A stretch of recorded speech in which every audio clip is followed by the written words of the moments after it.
নিপীড়িত মানুষ নেমে এসেছিল। আমরা দেখেছি পতন হয়েছে স্বৈরাচার পালিয়ে গিয়েছে ইন্ডিয়াতে।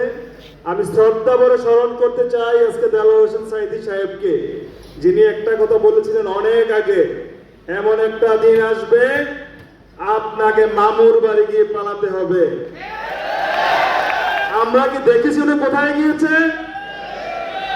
আমি ওনাকে শ্রদ্ধা ভরে স্মরণ করছি আজকে। আমি আজকের এই দিনে একটা কথাই বলতে চাই, যে দেখেন অনেক লোক আছেন, আপনারা সবাই কথা বলবেন।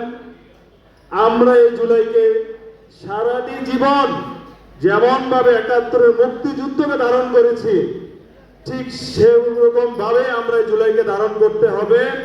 তারা আমাদের আধুনিক রাষ্ট্রের মুক্তিযুদ্ধ হিসাবে আমরা মনে করি। আমরা যদি ভুলে যাই, আমরা যদি নিজের মধ্যে কখনোই বিভেদ সৃষ্টি করে ভুলে যাই তারা কারা ছিল, তাহলে আবার এই দেশে সেই স্বৈরাচার আবার আসবে। আপনাদেরকে এই কথাটা ভুলে গেলে চলবে না। আমাদের মধ্যে যখনই বিভেদ আসবে তখনই আমরা যেন এই ২৪কে অনুরোধ করে, ২৪কে দেখে ২৪-এর দিকে তাকে আবার আমরা ইস্পাত দৃঢ় ঐক্যের মাধ্যমে এই দেশকে চালিয়ে যেতে হবে। এইটাই হবে আজকের দিন অঙ্গীকার। আমরা সকলেই এই অঙ্গীকার করব, আমরা জুলাইকে ধারণ করব।